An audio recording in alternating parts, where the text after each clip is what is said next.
Blind Living by J.H. Bográn.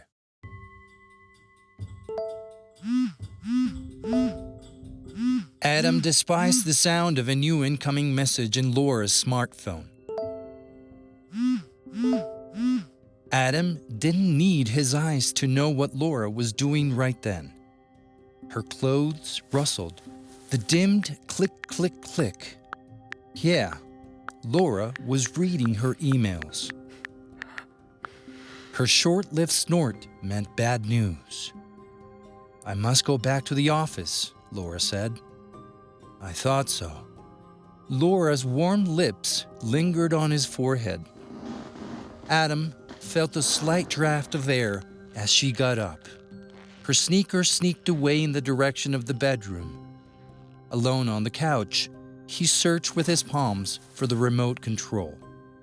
"Beam me up, Scotty," was the last dialogue he heard as he clicked the off button. "Right away, Captain," Adam replied to the shut-down plasma. High heels tapped the floorboards in increased tempo. When they stopped right next to him, he perceived Givenchy's very irresistible. "Oh no, not that again." He noticed the contained annoyance in her voice. "What is it?" "It's the backup system. One of the outsource offices had a power failure. When they got back online, their records were gone."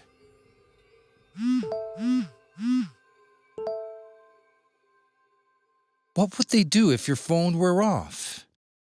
"Adam, please. I'm their IT. They gave me the phone so they could reach you 24/7. I know, Laura. It's just that I can't. I have a hard time with you going off to work on a Sunday night." Her soft hand caressed his cheek. Laura had nice hands. Adam had liked them since they shook hands the first time they met. "It's already Monday in that part of the world." Her soothing voice, with her stroking of his hair, was almost enough to calm him. Almost. She stopped the stroking, and the click-click of the smartphone resumed. "I don't care," he said. "We need this job." "No, we don't." He couldn't help feeling like a stubborn child. "All your special equipment costs money." "Special?" He had issues with people rubbing his disability on his face. It hurt twice as much when it came from Laura. "Speaking computers, Braille printer, they don't come cheap. I make my own money." He felt that statement required him to stand on his feet, so he stood up. "I know you do." "You don't have to support me. I hate you working all day. We need time as a couple. We watch movies almost every night." Adam picked on her use of "we watch," but they were past the embarrassment such comments would bring when first meeting a disabled person. Yet, he plowed on his cause. "Yes, but 3 out of 4 nights you have to either run to the office in the middle of it or work from here." She didn't reply. After an interminable minute, she sighed and said, "Maybe I can take a couple of days off. Would you like that?" Some time off, huh? An idea began to form. Inspired, he only hoped his smile did not betray his real intentions. "Yes, sometimes just for ourselves. We've earned it." Adam let Laura's lip linger on his without responding. Her tongue probe out to caress his lower lip. The hairs on his arms stood up. She could still give him goosebumps even after 5 years. She stopped kissing, but did not break away. He could smell her breath, spearmint-flavored Listerine. "Wait up for me," she gently squeezed his groin. "Will you?" Adam nodded, and she withdrew.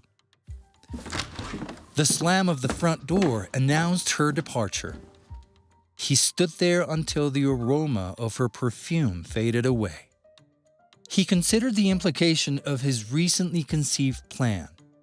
It was a long shot, way long shot, one that might get him thrown in jail. On the other hand, some time off with Laura would be very well worth the risk. Adam walked to his workstation. He powered up his state-of-the-art speaking computer. She was right on that. He donned headphones. He didn't want neighbors to listen in on what he was about to do. After typing his 10-digit password, he got open a few applications on the desktop. 2 hours later, he stopped tapping on the keyboard. The room was silent except for the humming of the computer and his excited breathing. I think that'll buy me some quality time with Laura. Tuesday, October 11th, 2001, 8:29 p.m. Faster, boy. The unique and deep voice of Sean Connery playing Henry Jones captivated Adam. It was the middle of the airplane and car chase. The Last Crusade won an Academy Award for Best Sound Mixing. Adam thought it was well-deserved. They should have won for the John Williams score, too. It was wonderful. A stereo surround system can involve even a blind man into a movie. Adam loved to sit with Laura and hear any movie, but he enjoyed some more than others. I'm going for more popcorn. Laura got up. He listened for the faint sound of her bare feet. You know, barefooted, you can almost sneak up on me. I wouldn't do that. Her voice came from the kitchen.